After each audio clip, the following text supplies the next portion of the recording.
everyone, it is Blind Electron here. Welcome back to a new video. In this wonderful session, we're looking at a device which you saw a glimpse of just a minute ago. This device, well, if you're sighted, you may already know what this is. You can probably see, I hope you can anyway, see the Freedom Scientific logo and the very long, narrow case. So this is a Focus 80 Blue. I believe it's the blue. I'm going to unzip this nice case that it comes with. I do not have the box. We're going to open that up, and there is the Braille display. So I'm going to get this case out of the way really quick.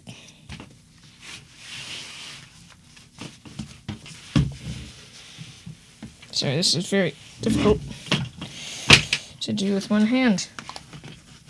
This is quite a heavy Braille display. Let me just get this out of the way.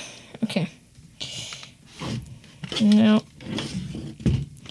the other thing it comes with here, this will attach to the case, is, sorry, moving the camera around, this nice little strap. I actually think, let me see, I believe you can attach it to the display itself.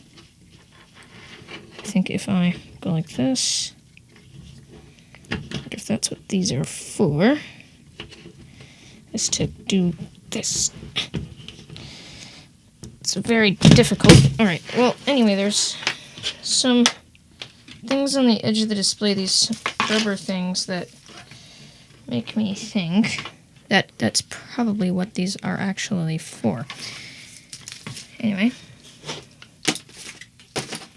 get that out of the way. So, this can connect to, I'll give you a physical description in a minute, but let me tell you the specs of this guy. Sounds like I'm talking about a computer. Cancel. Sorry, guys. Which I am not, but yeah. So here, we've got an 80-cell Braille display. It can connect to up to 6 devices, counting the USB connection, 5 Bluetooth devices, and 1 USB device. It has controls for hardness and softness of the cells, which I always count as a spec because that is very useful. I like to be able to do that because depending on the Braille display, some are really soft and you need to turn it up. In this one, I have it turned up all the way. That's what I do with most Braille displays, is I turn them up as high as they go because I want the sharpest Braille.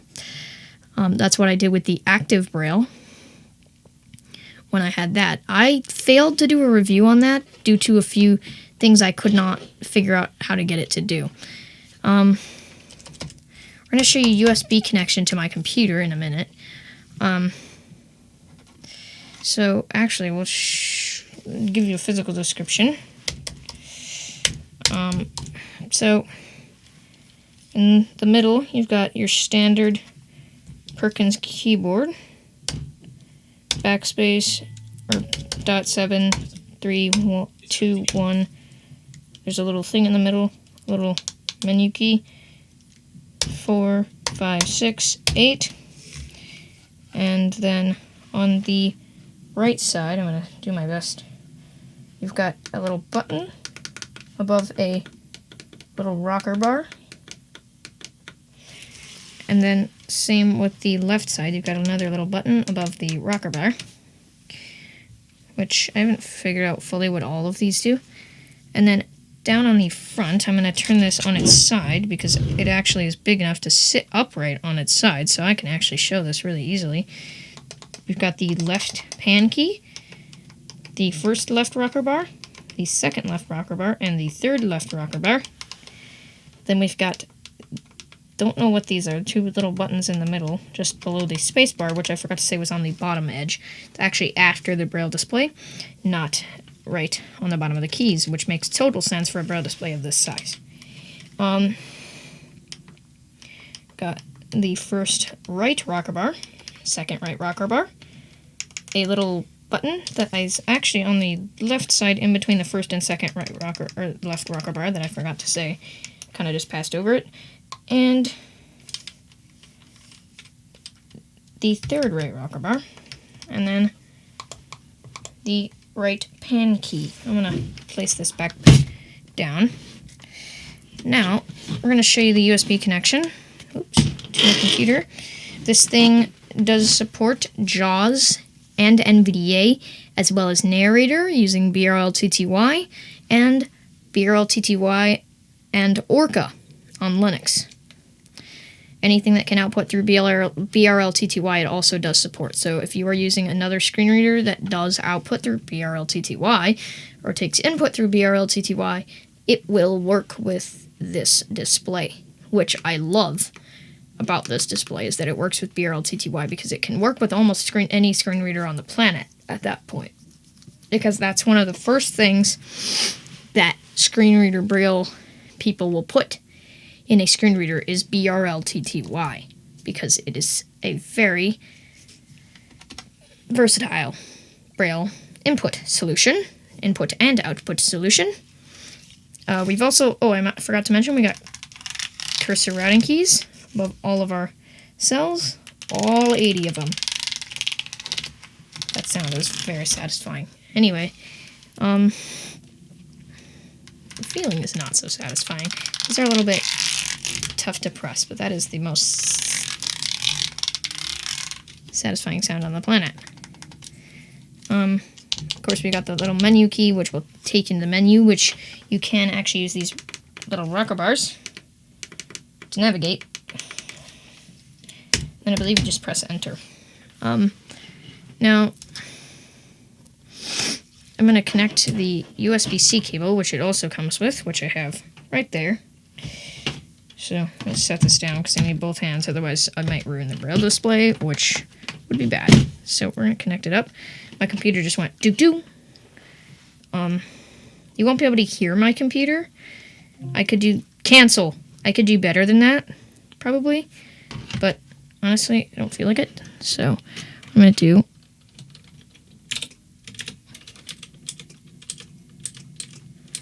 I'm going to do a quick sound test. I'm just going to switch to a slightly more detailed microphone here. If I tune it properly, hold on. If I do this, there we go. Now it is a much more detailed mic. I'm going to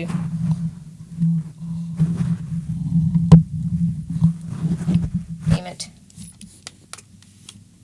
at the Braille display. I'm going to open a notepad file here, and I'm not going to keep using this keyboard because it's so loud. Alright, and then I'm going to go below here and type something on my computer keyboard.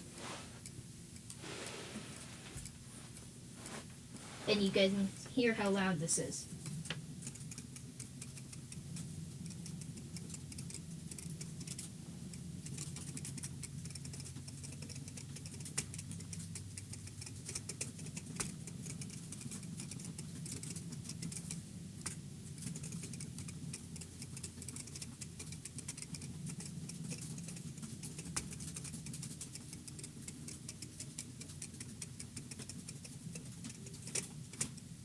So, as you can hear, even if I use this keyboard, which would drown the sound out,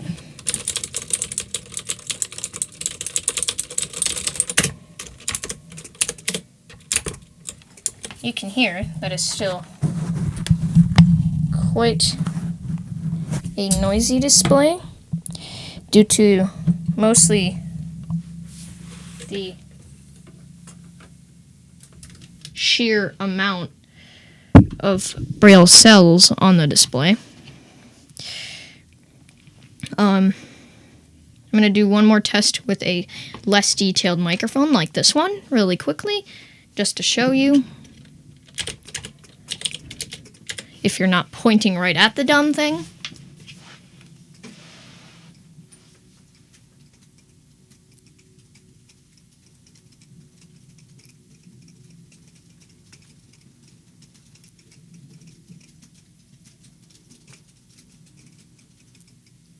So, as you can hear, sorry, hold on a minute, guys.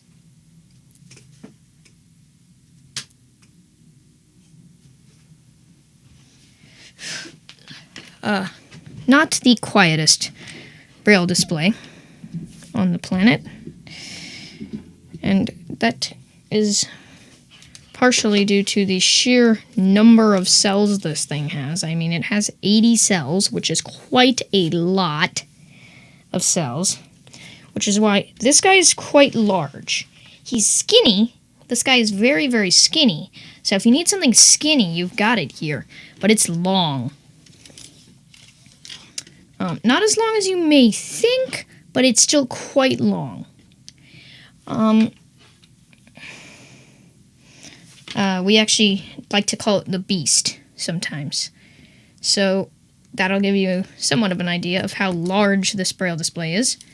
I'm going to give you a sound test of the keyboard here, the Braille keyboard. I'm going to open a notepad file, and we're going to start like before with a clear, detailed mic.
So there we go, and I can give you a quick test of the panning keys.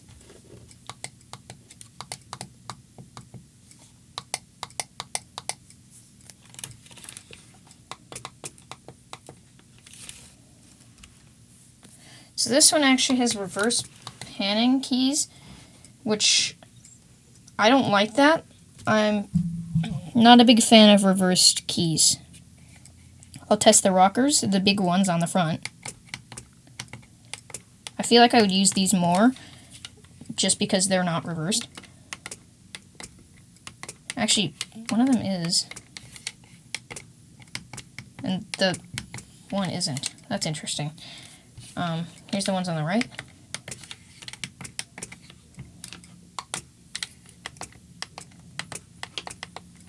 So there you go. You can also hear the big Braille display, like the whole thing filling up and then blinking out, which is very noisy. Alright, now I'm going to give you another sound test with the mic I was using before. Alright, here we go.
So there you go.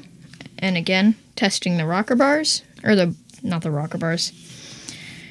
Again, testing the thumb keys. I'm going to move this other mic out of the way first, because it's in my way. Okay.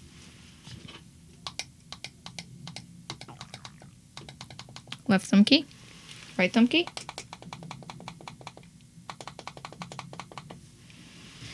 Rocker bar, first rocker, left rocker bar. Second left rocker bar. Third left rocker bar. First right rocker bar. Second right rocker bar. Third right rock. Oh, wait, there isn't 3 on the right. Wait, yes, there is. First right rocker bar. Second right rocker bar. Third right rocker bar. And right thumb key. Again. Testing the space bar. Just for an extra test there. My keyboard sounds weird right now because I have the way I have it sitting out of the way. All in all, this is a very nice Braille display. I'm not going to show you connecting it to iOS. I don't feel like that's necessary. But the basics of pairing it to iOS is like any other Braille display. You go to the Braille section, you turn this display on. It should automatically go into pairing mode if a computer is not detected. If it does not, you can always push the menu key. And then it should start having a number counting, and you can then pair. To navigate the menu, I think you use the rocker bar. Hold on. Okay. Hold on. How do you navigate this? What? Hold on. Okay. I don't know. To switch, if you have multiple sources connected, you press space, or the menu key with dots 1, 2, 3, 4, and 5, I believe. Or dot 8 for the USB. I'm going to do this. Let's see if I can get out of this menu. Focus 80. Okay. Yeah, you gotta just say focus 80, I think. I'm gonna do menu key, dot 8. So we can get... Okay, well now it's being a pain in the butt. So, in order to fix that, I'm gonna reconnect. There we go. Now it's back. Alright. That's one of the only issues I have with this display, is that it likes to randomly not be working. Like, it won't disconnect in the middle of doing something. I haven't found that.